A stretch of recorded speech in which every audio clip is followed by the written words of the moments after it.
All right, we're settled in for divisional weekend. I think Lion fans are they're approaching ludicrous speed. I think you're lacking some respect for an opponent. It's the playoffs. You didn't win 38-3 last week. And winning's all that counts. My point is, go into this. I don't know. All week I keep hearing it, man. People just saying, Dicka 52, Mini Giants 3. What are we doing here?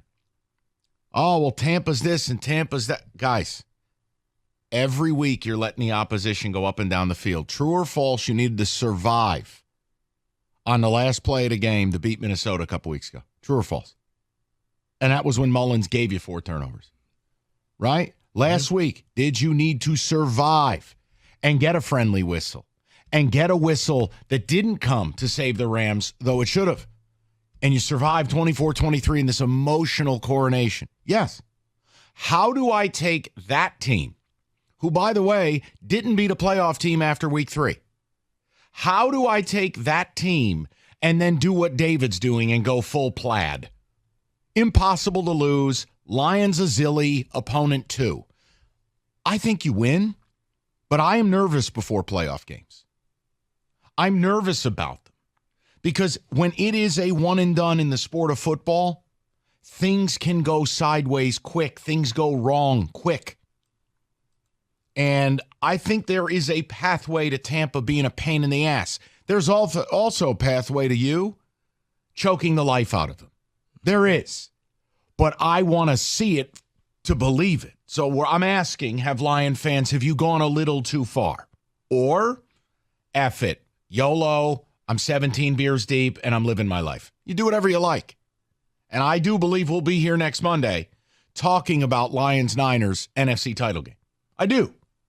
But I don't know that it's going to be as easy as some of you think. That's all. So let's go to people, see what they got to say. We'll go to Pete. He's batting leadoff on a Friday. Petey, what's going on, buddy? Mike, what's up, my man? What's up? How are you, sir?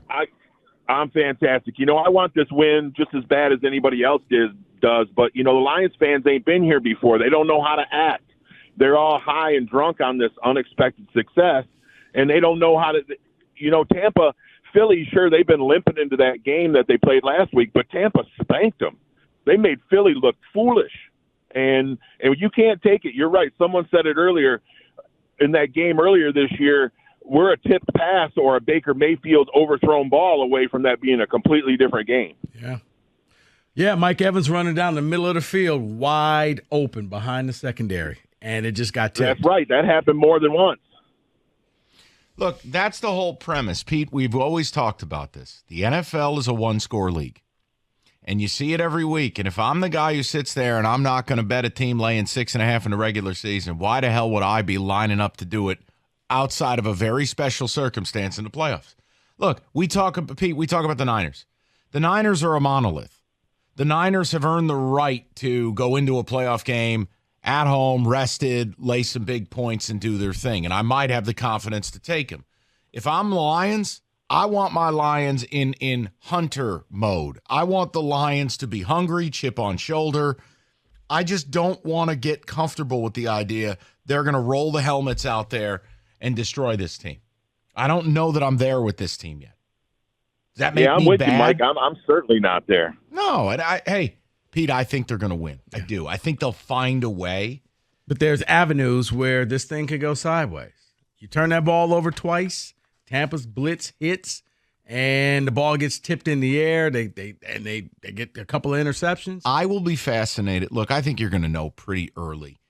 If Tampa Bay is able to stand up and slow you down on the ground, I don't know that stopping you're not going to see 19 carries for 21 yards. If they are able to, because in the first game, no Jahmyr Gibbs, Montgomery got hurt in the game, but Tampa took away the running game start to finish. The Lions didn't on accident throw it 44 times. They had to. Right. And Goff was splendid. I mean, guys were open all day. And remember, that was the day he threw to wounded duck and J-Mo turned the wrong way but still caught the touchdown. If you show me that Tampa's able to take your running game away, and it's Goff dropping back against Todd Bowles 40-plus times, no, I don't want that. I don't care what worked in October. I'm talking right now. No, I wouldn't love that. And I think if you're a Lions fan, you probably feel a lot better about the game. If you're going into halftime, you're up 2 or 3 scores, because I still don't trust the third quarter. Coming out, yeah, you're a different team in the second half of the game. It is a strange thing, and they've done it all year. So, it's been a third quarter offensive lull, and I don't know what it is. Yeah, treat it almost like like one of your horse races where the horse just goes from, what do you call it when they start and they never lose the lead? Wire to wire? Wire to wire, yeah. So hold on. So Lions fans, in order for them to be confident at halftime, it needs to be 24-6? Yeah. Wow. Because you weren't, how confident I don't know were that you? I'm going there, but okay. No, I'm just saying, how confident were you in the second half of last week? You weren't moving the ball. Now, they weren't either, but it was just that, man, we are one play away from disaster. You avoided disaster. Here's the other thing, David, and this is where, like, I hope Costa's not listening. Okay. I like Goff. I want to pay Goff. I want Goff to be the quarterback here. But you know where I never, ever get over my skis if I'm looking at a playoff game? If you don't have one of these unicorns, I don't think you have a right to feel like there's no way I can lose. If I have Patrick Mahomes or if I have Joe Burrow. I thought you were going to go full mobile QB. No. I'm saying, like, look, if I were a Ravens fan, as much as I like Lamar, I have a real Achilles heel here. I have seen the Ravens as big favorites lose playoff games because Lamar has played poorly. Go back to that Tennessee game. 0-2 in the divisional round.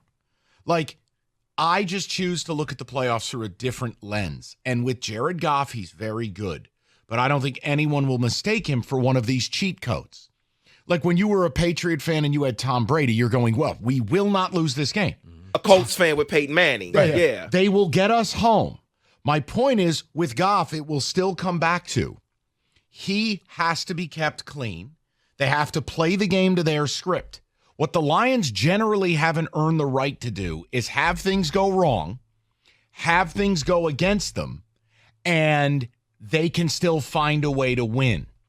That's not, if you want to tell me the Chicago game was that's fine, but that also featured Goff turning the ball over, and it featured them not playing their A game. See, like, I just feel like I'm confident without being cocky. That's a good way of putting it. I told you, I feel like I'm 7.5, 8. You should go out there and win. It's going to take, you're going to have to defeat yourself. I don't think the Buccaneers can just come out here and just line up toe-to-toe and beat you. No. You have to do something to aid them. Look, here's the deal. The first matchup, if you go back to it as well, I don't know what they were doing in the secondary, but the miscommunications and the blown assignments by the Bucs, guys were wide open all the time. Part of that is going to be because of the way Todd Bowles plays defense. Look, I don't like Todd Bowles that much. And I think he plays a very ancient style of defense, which is I'm showing you what I'm doing, and now I'm going to do it. Today's NFL is all about confusion. Right. Today it's all about illusion. Yeah. Ben Johnson's offense, Kyle Shanahan's offense, Mike McDaniel down in Miami, Andy Reid in Kansas City. It's all about illusion. Defensively, it's the same thing. Brian Flores with what he did with the Vikings. How they present to you pre-snap versus post-snap. No, Flores literally, if everyone's at the line of scrimmage, they're blitzing. He's telling you this is what we're doing. Yep, jailbreak blitz. Here we come. And I think Goff and Ben Johnson will have the answers to that. But, like you said, anytime another team is going to specialize in a boom or bust style of defense, it only takes a couple of those booms and the whole game's different. So, again, I allow myself the ability to be confident without being David. 248-539-9797. We get more of your calls. Rico with a unbelievably curated divisional round prop bet casino. TJ will stumble in around 3. We're just getting started.